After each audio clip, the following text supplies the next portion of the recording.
Hare Krishna. Hare Krishna. Welcome to another exciting, adventurous reading of Srimad Bhagavatam in the place where it all began, 26 Second Avenue, Matchless Gifts. Jai Prabhupada, thank you so much for everything you've done for us. Just praying to always remain grateful, even though I'm such a great fool. She knows all about that. Okay, so we're here to read. What are we reading? Canto 4, Chapter 23, Text 20. Om Namo Bhagavate Vasudevaya. Om Namo Bhagavate Vasudevaya. Om Namo Bhagavate Vasudevaya. Text 20. Although she was not accustomed to such difficulties, Queen Archie followed her husband in the regulative principles of living in the forest like great sages. She lay down on the ground and ate only fruits, flowers, and leaves, and because she was not fit for these activities, she became frail and thin. Yet because of the pleasure she derived in serving her husband, she did not feel any difficulties. Let's see that.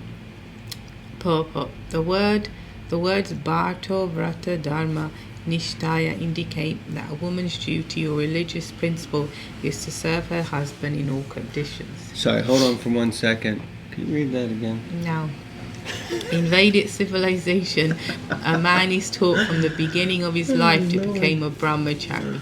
Was you taught in the beginning of your life to become a brahmachari? No. Then an ideal I think it's going to be one of those readings. Then an ideal grihasta, then vanapras, then sannyasi. And the wife is taught just to follow the husband strictly in all conditions of life. After the period of brahmacharya, a man accepts a householder's life, and the woman is also taught by her parents to be a chaste wife. Thus, when a girl and a boy are united, both are trained for a life dedicated to a higher purpose. The boy is trained to execute his duty in accordance with the higher purpose of life, and the girl is trained to follow him. The chaste wife's duty is to keep her husband pleased in householder life in all respects. And when the husband retires from family life, she is to go to the forest and adopt the life of vanapras or vanavasi. At that time, the wife is to follow her husband and take care of him, just as she took care of him in householder life. But when the husband takes the renounced order of life, namely sannyas, the wife is to return home and become a saintly woman, setting an example for her children and daughters-in-law, and showing them how to live a life of austerity. Yes, as I was saying in the previous reading, you have to have a husband that's worth following into the forest rather than leaving in the forest.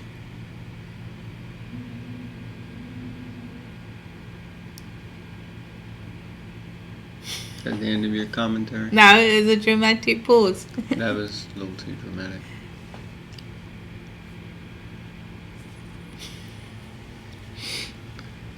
I know, on a serious note, because people, especially when you grow up in Indian families and that, they can take this type of mood, and I'm not saying Prabhupada is in any way twisting any mood, but the mood is taken, not can be, is, and especially in a way that women are put down or suppressed or even expected to tolerate conditions that are not worthy of being followed, as it were.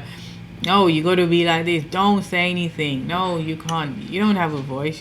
So, yeah, you have to be very careful. It's not very mature way of taking this. I'm not saying Prabhupada is doing that, and he's presenting it because as he shows both sides, the qualifications of the wife and the husband. But it can be, and it is taken in a way that isn't favourable or nice for the ladies. That's my point, just like a warning,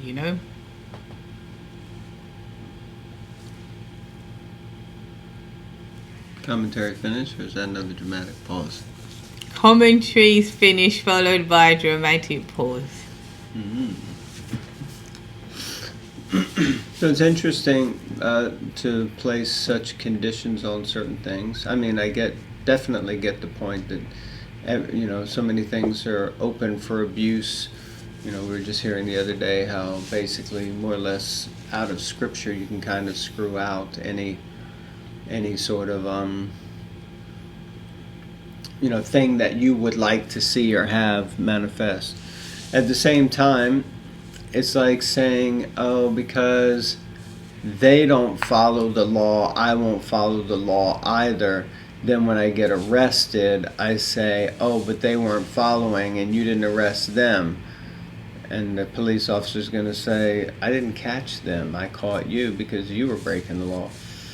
So, which means that it's not that if the rule or the kind of understanding of a sort of dharmic activity is meant to be followed, then to say, oh, well, this one isn't like that or that one isn't like this, so I won't do it, is kind of like a cop-out, to be honest.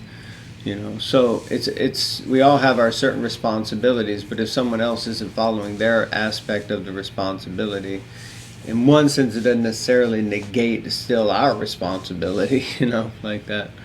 But this is as you mentioned, can be a dangerous thing. Okay, just basically what it seems to relegate the woman to just being the servant of her husband, and that's all that she does. Now, from one side, one could say that what a beautiful, a beautiful and simple life, although it's not going to be simple to try to take care of someone, because you have to that means taking care of the house, taking care of the kids, taking care of this, taking care of that. It's an enormous managerial thing. And but at the same time, and then if the husband is like not of worthwhile character, the whole thing seems to be done in vain. But it's kind of like that in the material world anyway. No matter how hard we try to do something, we try to serve Krishna, there's always perpetual impediments and setbacks and things that make us frustrated or make us aggravated, and we think, why do I keep trying? Why do I, it's like, doesn't that come across sometimes? Why do I even try? Why do I even care? It's all just good. Well, we do it because that's the way that we continue to show Krishna that we care. So anyway, it's a quite big topic. And, but I thought it was very, very interesting. It lays out, Prabhupada really lays out nicely the brahmachari training, and ladies are meant to be trained by their families to be chaste. Men are meant to be trained by the guru to be chaste. That way when they get together, they serve for a higher purpose. They serve together for a higher purpose, not just for the lower purpose of sense gratification. And then it also, Prabhupada mentions very clearly here that vanaprastha is both husband and wife take on austerities together and again serve together. But it's not like the man is in the forest just like with his feet propped up on a tree branch and smoking cigars or something, and the wife is doing all the work. I'm sure the man is meant to be doing something. It just, the point it focuses on here is Archie. So Prabhupada is focused on what is the lady's role, because Archie was not fit to be in the forest because she was so accustomed to the life of a queen. So, it's like that. But still, it says, even though she became frail and thin, she did not experience any difficulties because her whole mood and mentality was just to serve Pati. Just to serve her husband. Just to serve, yes, Veji Patis to her husband. Continuing. Next paragraph. When Chaitanya Mahaprabhu took sannyas, his wife Vishnupriya Devi, although only 16 years old, also took the vow of austerity due to her husband's leaving home. She chanted her beads and after finishing one round, she collected 1 grain of rice. In this way, as many rounds as she chanted, she would receive the same number of rice grains and then cook them and so take prasad. Both of these things seem to be like great weight loss programs. It's like you only get to eat as much as the rounds that you chant. Yeah, but if you replace the grain of rice with like something, like some bowl of pasta or something. Well, it's not a bowl. It's a grain of rice is like 1 grain. So if you want to make the equivalent in pasta, then it can be one like penne pasta Yeah, piece. with some cheese. It doesn't say anything with cheese. Yeah, but she can do how she does. I do how I do. Okay. You can try it. One slice of pizza, 1 round. Yeah, that sounds austere.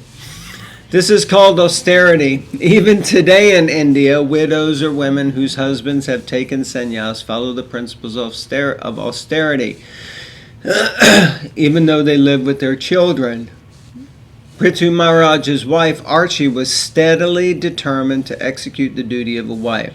And while her husband was in the forest, she followed him in eating only fruits and leaves and lying down on the ground.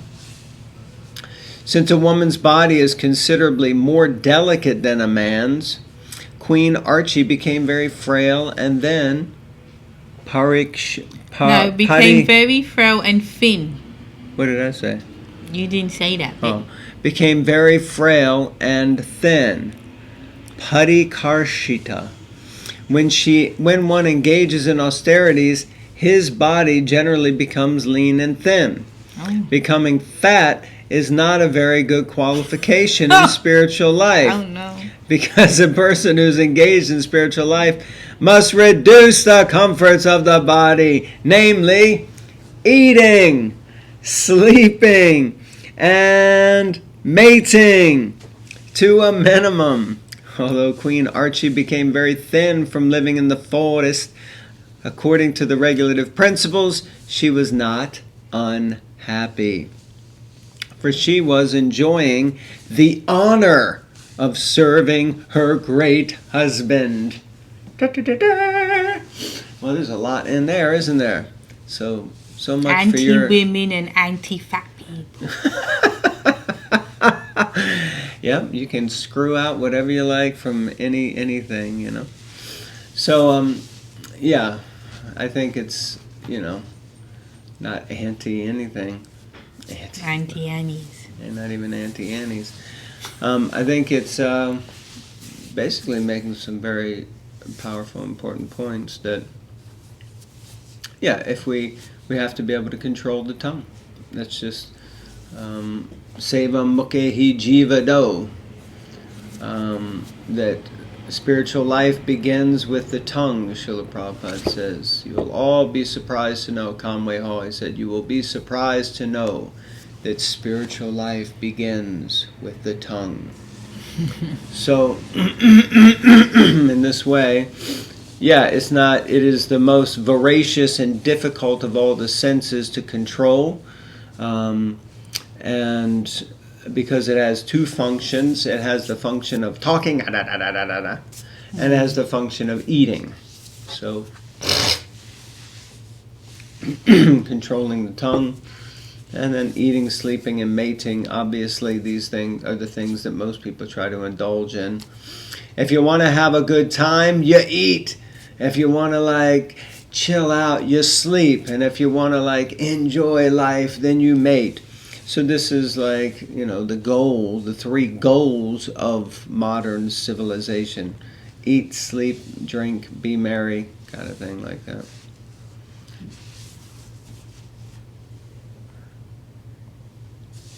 Another dramatic pause. Okay.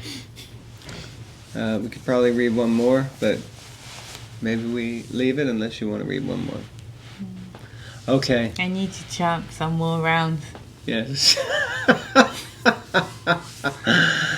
All right. Hare Krishna. Some days are better than others. Thank you all very much Please continue to read the Srimad Bhagavatam. Thank you so much for tuning in and being here with us.